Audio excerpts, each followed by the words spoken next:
পরিষ্কার হলো, ভক্তরা প্রাণ ভরে সেবা করলেন।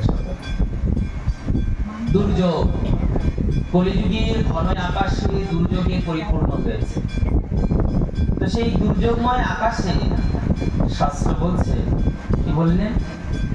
অবতার সার গোড়ায় অবতার, কেন না জীবিতারে। কলিযুগে জন্ম নিয়ে যদি গৌরচরণের শরণাগতি না আসে, শাস্ত্রে বললেন তাহলে তোমার জন্ম নিয়ে কি লাভ? বাঁচবে না তো, অর্থাৎ যেভাবে বাঁচার কথা সেভাবে বাঁচবে না। কেন? ওই যে বলে দিলেন, আরে করি নিরেবাস, গেল না পিয়াস। নির্মাণে কি কমায়? নির্মাণে জল, আর পিয়াস মানে হলো পিপাসা। বলেন করি নিরেবাস, না গেল পিয়াস। জলে বাস করেও তোর পিপাসা মিটবে না।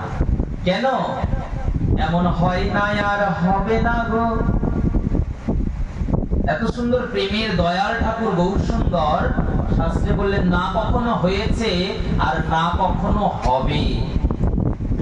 তো যাকে পেয়েছো, অপ্রাকৃত গৌর রত্ন আমাদের কলিযুগের ভাগ্যাকাশে গৌর সূর্য আর নিতাই চন্দ্র উদয় হয়েছে। বলেছেন না, অনার্পিত চরিম চিরাগ করুণায় অবতীর্ণ কলৌ। যে ধন, যে অপ্রাকৃত সম্পদ যুগ যুগ ধরে অধরা ছিল, আজ সেই অধরা সম্পদ, অধরা প্রেমকে কলিযুগে প্রেম ও পুরুষোত্তম চৈতন্য মহাপ্রভু বিলাতে এলেন। করুণায় অবতীর্ণ কলৌ, সমর্পয়ামি উজ্জ্বল উন্নত রসা স্বভক্তি শ্রেয়া।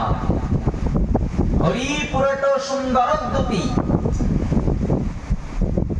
ভগবানের যে ভক্তি, দ্যুতি, মাধুর্য এত সুন্দর। শাস্ত্রে বললেন, অন্যান্য যুগে প্রভুর সঙ্গ অস্ত্র শস্ত্র, এই যুগের অস্ত্র প্রভুর অঙ্গ আর উপা অঙ্গ। এই যুগে মহাপ্রভু কোন অস্ত্র ধারণ করেন, সব যুগে ভগবানের অস্ত্র ধারণ পাওয়া গেছে, কিন্তু কলি যুগে ভগবানের অস্ত্র নেই গো। কি অস্ত্র? প্রেমকে অস্ত্র করেছেন।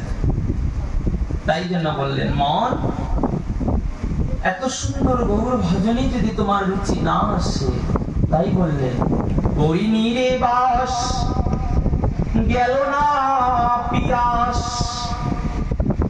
এত করুণার অবতারে যদি কৃপা করে গৌর এসেছে, যদি গৌরকে না ছিল, কৃপা করে ব্রজেন্দ্র নন্দন কৃষ্ণ কলিযুগে আমাদের নদিয়ায় নবদ্বীপে বঙ্গজননীর সন্তান হয়ে প্রেম বিতরণ করতে এসেছে,